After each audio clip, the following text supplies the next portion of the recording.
Well, good day, everybody. I hope that you're well. 30 beyond day 9, so 900 push-ups, squats, and sit-ups in, and it's been an awesome journey. And I've really enjoyed sharing a devotion every day and exercising every day and reading my book, which has been absolutely awesome. I'm on page 94 of the book that I'm meant to read, so I'm reading a lot quicker than I thought I would.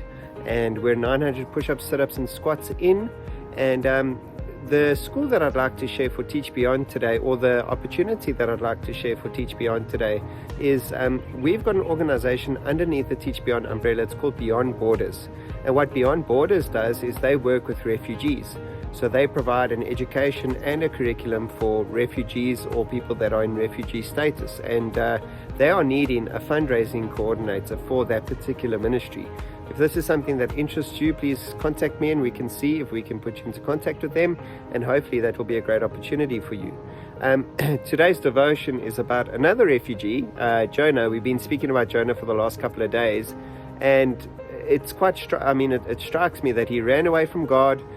He was thrown overboard from the boat that he was on. He was swallowed by a fish for 3 days. He was spat out, and here he is. He's actually right by the Ninevites that God has commanded him to preach to. Initially, he wasn't interested. Now it's the second time. Now he's been in the belly of that stinky fish, and he's got to go out and preach to the Ninevites. But now he's ready because he's given his heart to the Lord, and he knows that this is something that he needs to do.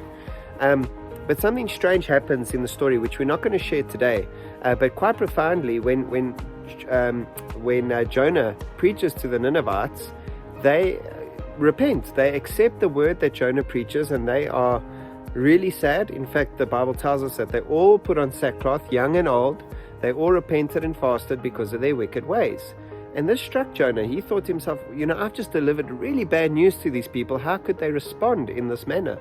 And it reminded me of a saying that I have been telling myself for many years. And I can't remember if I heard it somewhere or it's something that God had revealed to me. But the reality is that God doesn't need us.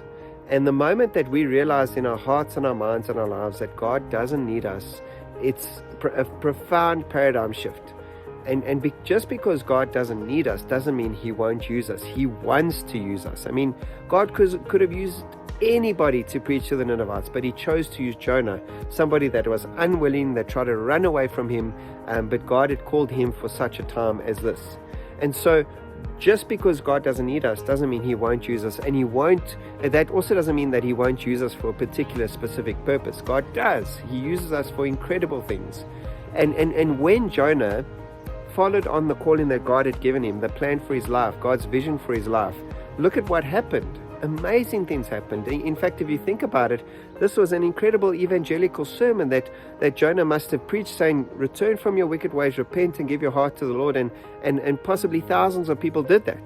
And for Jonah, this was mind-blowing. He said, well, how did they believe that? And we're going to speak more about that as the story unfolds. But when you are living out the calling that God has given you for your life, amazing things will happen.